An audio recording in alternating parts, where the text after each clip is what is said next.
This is the Wrestling Doctor's video blog. I'm going to be posting these instead of writing things. I think this will allow us to communicate directly to you. So what I want to talk about today is a little something that I refer to as to know your role. I know it's something The Rock says, and I don't mean it like The Rock does. What I'm talking about is for the wrestlers that are booked on shows to understand and know their role. Now, when the booker comes to you and asks you to work on a show, normally he will explain to you about what spot you are on the show. If you're first, second, third match, you have to understand what that means. That's a very different experience than being in the main event.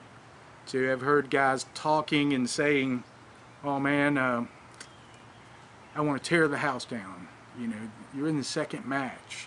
The booker doesn't need you to tear the house down in the second match. What he needs from you is exactly what he'll explain for you to do, which is a good basic match. Tell a story out there, get with him, talk about some moves you can do, but you're not there to tear the house down. You're there to entertain the crowd and show the booker that you can perform the way he wants you to perform.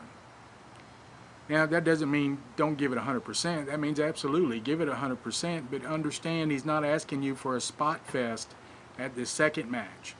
The first match is a little bit different. Most people want to open their card with a fairly good match. Not a lot of angles in the first match, but usually a really good competitive match.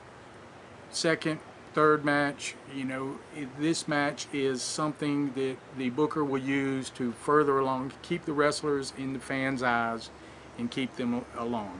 And I am in no way saying don't give it 100%. Get out there and give it everything you got. But what he doesn't need is he doesn't need you to do 10 finish moves in your match. Realize that. Realize your role in this whole show. The show should be up and down and then peak at the end with the main event. Of course, it may go up with a semi-main event, or a tag team match will go up and down during the match.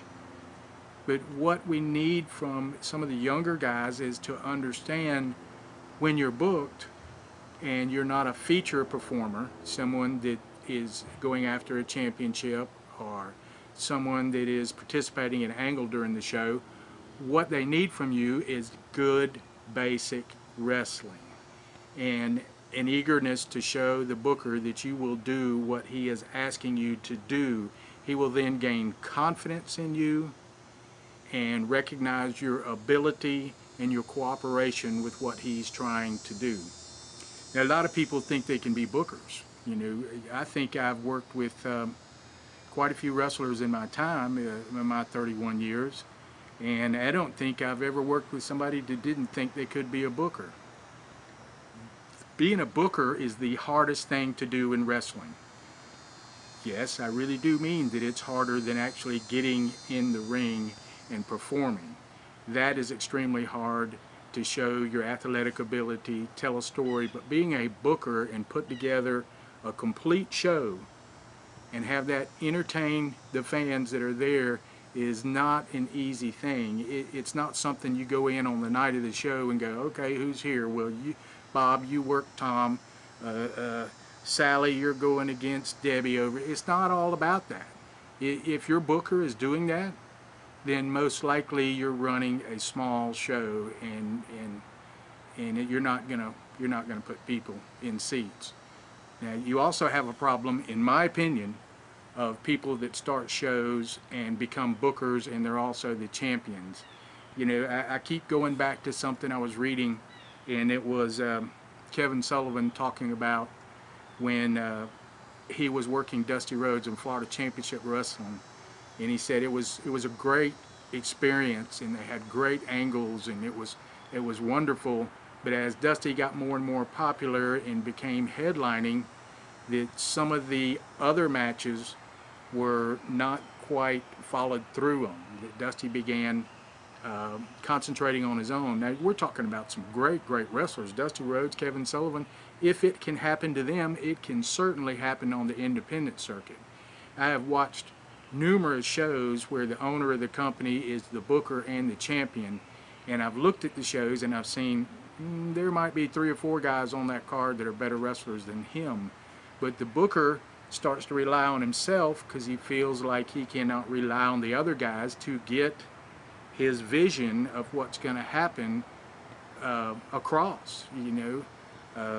That's why I'm talking now about as a not a beginner wrestler, because beginner wrestlers usually are not used that much anywhere, but as a 3, 4, 5 year experienced wrestler, to gain a booker's confidence in you so that he will have the confidence that you see his vision and you can perform the way he wants you to perform. Now that's really important. A lot of times in the business you have people arguing with the booker on that they don't want to work this guy because this guy may not be the greatest wrestler in the world. You've seen him and you feel like you're a very good wrestler, and this guy may be underneath the caliber of somebody you want to wrestle. Everybody's heard the old saying that you could have a good match with a broomstick. A little shout out to Kid Hollywood there. What that really means is you should be able to have a match with anybody. Will it be a barn burner? Will it be a 4-star match? Most likely not. But that's not what the booker's asking you to do in the second, third match. He's asking for you to be consistent, reliable, give him a story in the ring that the fans can follow, and be a good wrestler. That's all he's asking you to do. So think about this when you're booked on a card and the booker says you're going to be in the second match or the third match. Get with him, ask him what he wants from you. Don't just assume that he wants you to get out there and have 15 finish moves and go outside the ring. You don't go outside the ring without clearing that through the booker in the first place. We don't need anybody to take it upon themselves if they don't understand what's happening in the main event. If that's a big spot outside the ring in the main event and there's people outside the ring working second, third, fifth match, and all of a sudden, it doesn't mean anything. The same way with the finish move on the main event.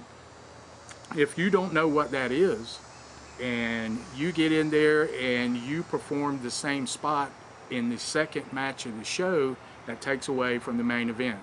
So try to, when you're in the dressing room, try to find out what the main event finish is, kind of listen to what they're going to do so you don't interfere with that. Let me tell you, the over guys, the guys being pushed, will appreciate you paying that much attention. It shows really good training, good thinking, and respect. 3 things that are important in this business. Now, let's go over another thing. Let's talk about if you really want to be a wrestler and you love it, it's something in your blood that you've already been doing and you know that that's what you want to do. But let's concentrate on looking like a wrestler. I realize there's a bunch of guys that are wrestling, and very good wrestlers, at 160 pounds, 170 pounds. You can still be a great wrestler, but it's going to be hard for a booker to book you into a heavyweight title match at that weight. It really is. It's being done.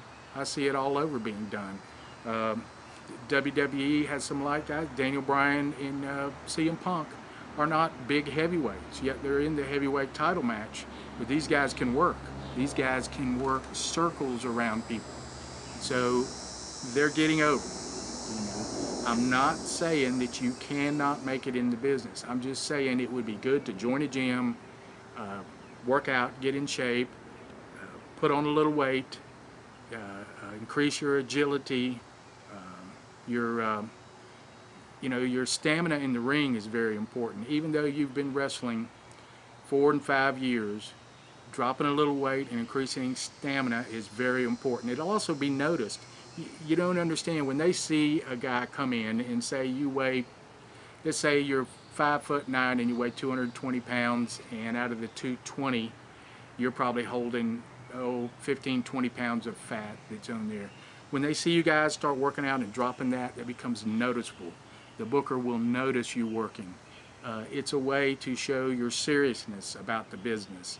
If you're weighing 160 and you join a gym and you start working and the booker noticed you're increasing muscle, your muscle mass is picking up, he'll notice that. You know, these are important things that you have to think about.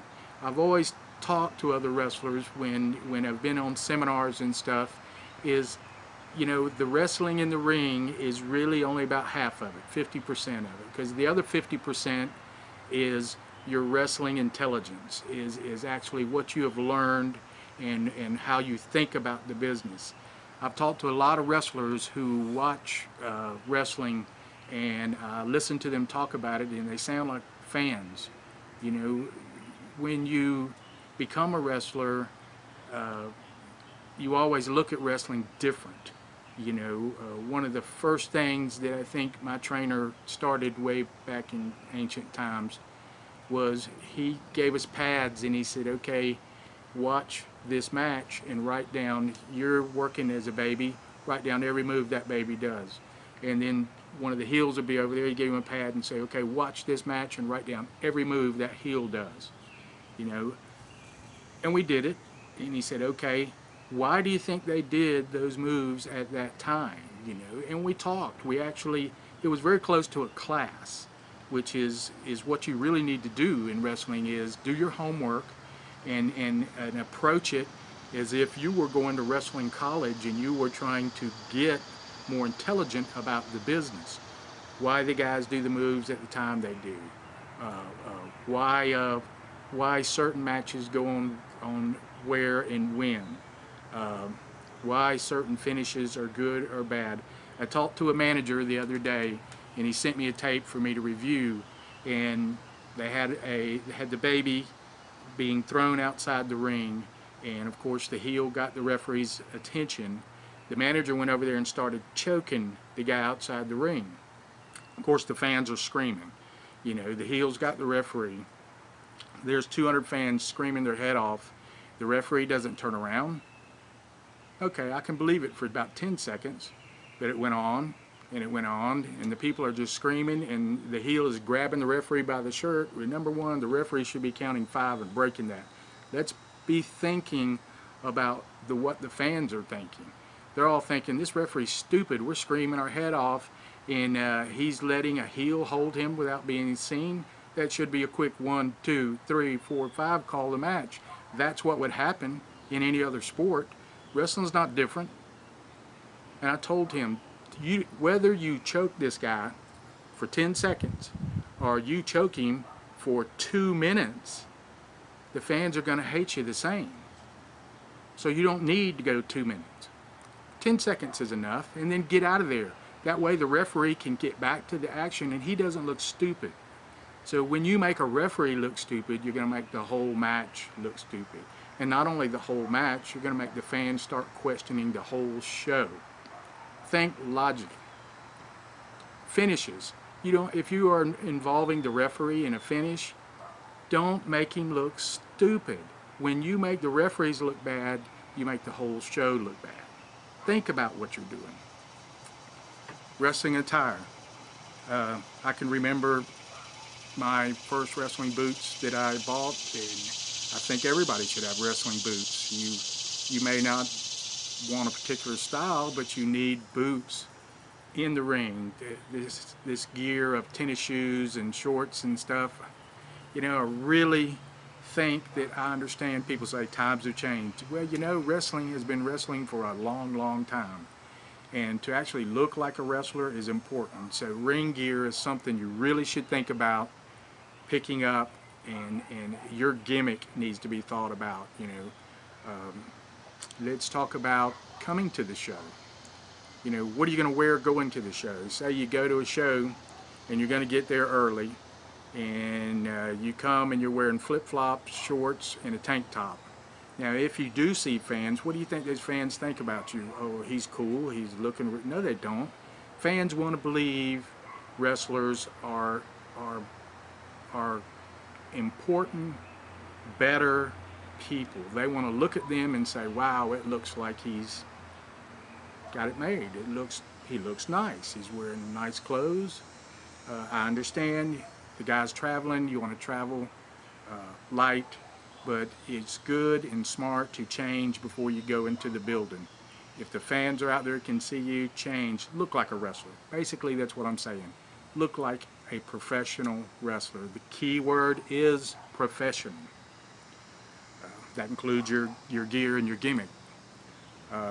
Some of the other things I've worked on and I've talked to other guys is the way you act anywhere reflects on the promotion you're working for. I've seen guys do an interview with somebody else and just act absolutely ridiculous, say ridiculous things that should not ever be said. Whatever you say that goes up on YouTube will follow you. Also, whatever you say that goes up on YouTube will be viewed by promoters and other wrestlers. You are not going to get there and act ridiculous and not have somebody see it and say, oh, you should have seen what he said, that was totally ridiculous. You know, I can't believe he got on there and acted unprofessional. Some people, that's their gimmick. But if you're not doing a modern Bugsy McGraw, think about what you say on camera any time you're on it. Act professional, don't be stupid. I've seen some guys say some really stupid things that get put up on YouTube and it's following them. I've even had people call me and ask about certain wrestlers because promoters saw what they said and wanted to know what was wrong. I've even had them call me about their Facebook pages. You know, you guys got Facebook pages now. The stuff you put on your Facebook page is being viewed by a lot of people, not just you and your buddies. You know, you don't have to be a friend to see some things. You don't have to be, you know, your best buddy or your girlfriend if they are a friend of yours. And a lot of guys like to have a lot of friends. Do you really want this stuff out there? Do you really want promoters to see what you're talking about and saying? I want to go back to working for promotions during a show. A lot of guys like to come out and watch the matches during the show. And it's really, you should never go out amongst the fans.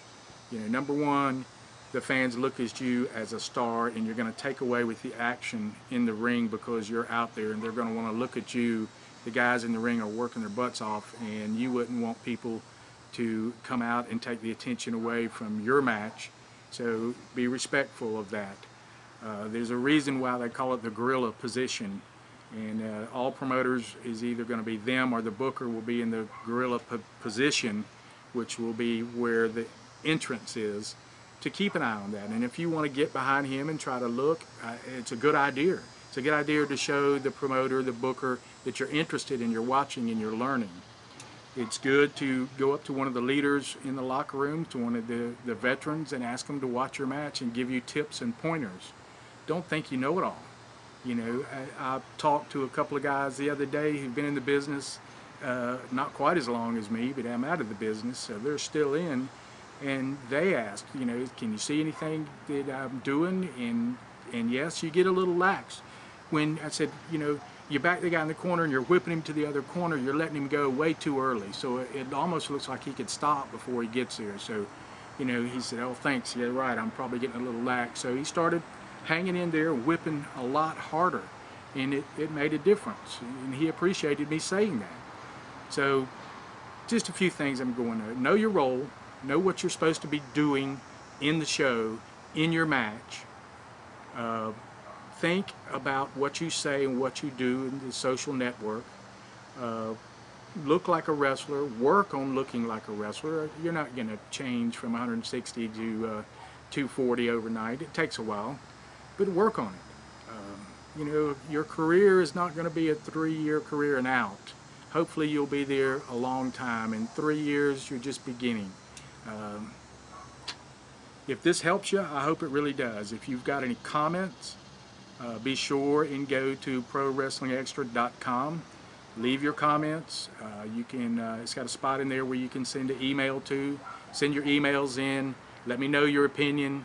Let me know what you think about this. This is something new we're trying. Hopefully you'll enjoy it. This is the Wrestling Doctor from Pro Wrestling Extra. Thank you.